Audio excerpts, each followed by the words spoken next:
This is your income overview sheet. Much of this will automatically update, and some of it you will need to input yourself. You only enter information into the light blue cells or the color that is designated on your tracker, depending on which one you have purchased. And then everything else that is in the orange cells will update automatically. So how to use, we're going to start with our gross sales. We're going to fill in each light blue cell with our gross sales for each form of income at the end of each month. So you might want to add this to your list of your end of month duties and things that you need to get done. You won't want to fill this in before then because you might forget to update it, or you might forget that you updated it or how far you got with the filling in. So I do suggest that you do this at the end of the month, and this information will automatically update your dashboard as well as your budget. Let's start with our gross sales. Let's say that for the month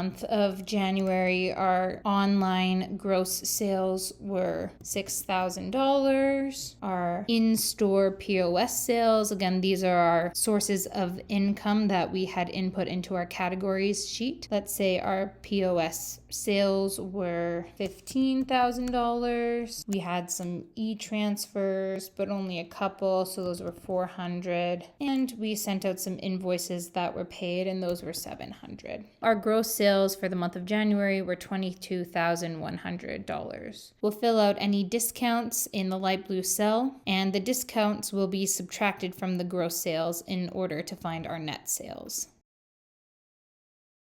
In January, we had $730 worth of discounts. Any returns? So then our net sales for each form of income are calculated, and then our overall net sales are also calculated. Now that's for the most part all you're going to fill in, and then you'll see under your net sales is your deposited section. This money will automatically update as you are depositing money in your bank account, and that information is coming from your banking spreadsheet. So obviously we only filled in a little bit of that, but that would update in your January numbers here of how much money was actually deposited. I'll go add a little bit more.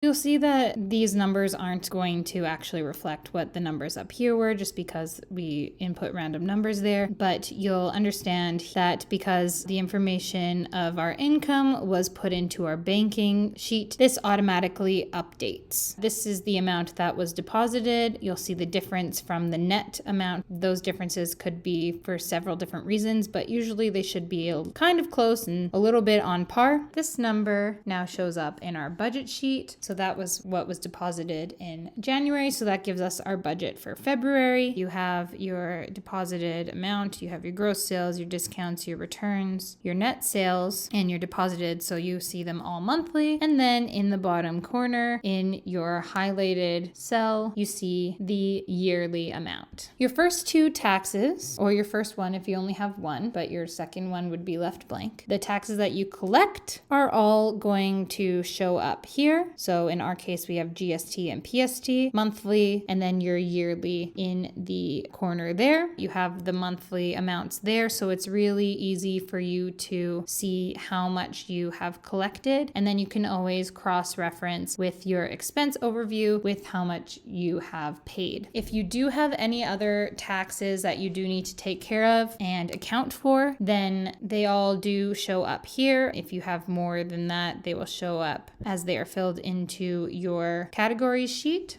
But if you do need to fill in any other tax information, these cells are light blue, so those ones you'll just have to do manually. If you scroll down to the bottom of your income overview, you have an even more broken down version of your tax collected, so you can see your monthly breakdowns, and then your yearly will be at the end for each different tax collected, and then in the bottom corner there is your total amount of tax collected.